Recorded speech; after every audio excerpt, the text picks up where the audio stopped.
Hey, it's Rachel from All About Planners. So if you are looking for a different notebook that you can use for bullet journaling to the usual ones, which all have the same page size, they've all got a black cover, they're all quite boring and generic, this one is slightly different. So it's the Artist Loft, and it also has a different page size, so it's 6 by 8. It's more squarish than the other ones, which tend to be around about A5 size. As you can see, it has different style dot paper, so let's have a better look at that. So you've got an elastic band to keep it all closed. It has 2 built-in ribbon bookmarks. It's probably about 1.5 centimeters thick, and the paper, as you can see then, super bright white. Look how nice and white that paper is. So I cannot stand dot grid notebooks that have yellowish paper, which unfortunately most of them do. So when I saw the bright white of this one, got super excited. Feels really smooth. Look at how bright and white that is. Absolutely love it. So yeah, it is a bit more squarish in terms of it's a lot wider. So if you are someone that likes to do lots of lists, like I know I do, then you can divide the page in half and you've still got a fair amount of space. I find with the other notebooks, they tend to cut off about here, and I really can't split it in two and do a 2-column list, or it just gets too crammed. This one being more square is a lot more ideal for that. So I have done a pen test. If I can just find where I put it, here we go.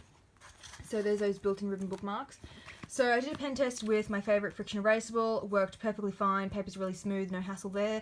And I did ballpoint, gel, fine tip, needle tip, highlighters, stamps, the usual, and let's get rid of those. There was a bit of ghosting on the back side of the paper. So quite unfortunate. I was getting really excited this could be the perfect dot grid notebook, but no. So it has bleed through on the marker pens and a fair bit of ghosting on all of the others. As per usual, maybe stamps had some bad ghosting, and so did the highlighters. So if I do use this notebook, then I'm going to leave the back side of each paper blank and not use it because I don't like writing on the back of it. I will just go to a fresh page and write cleanly. Other things that I should point out about this notebook, there are no page numbers. So if you do like page numbers, that could be a slight problem. Some of the workarounds are to use paper clips, sticky note, little tabs. You could dog ear the page, fold it up, put a little coloured scribble in the corner, like colour it in pink as your category, and then, you know, like meal planning might be blue, so you put a little different coloured scribble there.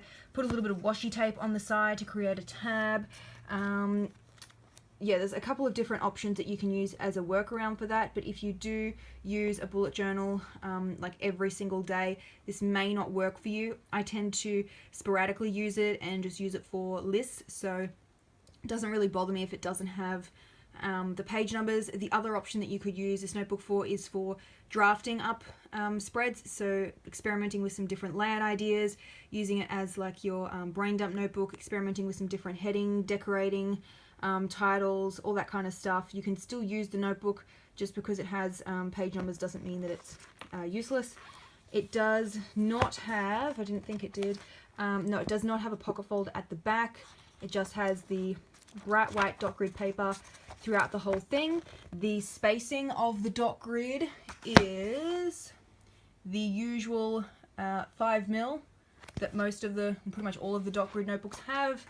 And apart from that, there is really not much else about this notebook other than I got super excited by bright white paper. So I hope you found this review helpful. I do have a couple of other, you can always just rip that off. I do have a couple of other bullet journal notebook reviews that I have done. Oh, and pages are laying flat, which is great. So I'll include links to those in the description box below. Don't forget to subscribe. I usually post a couple of planner review videos each week.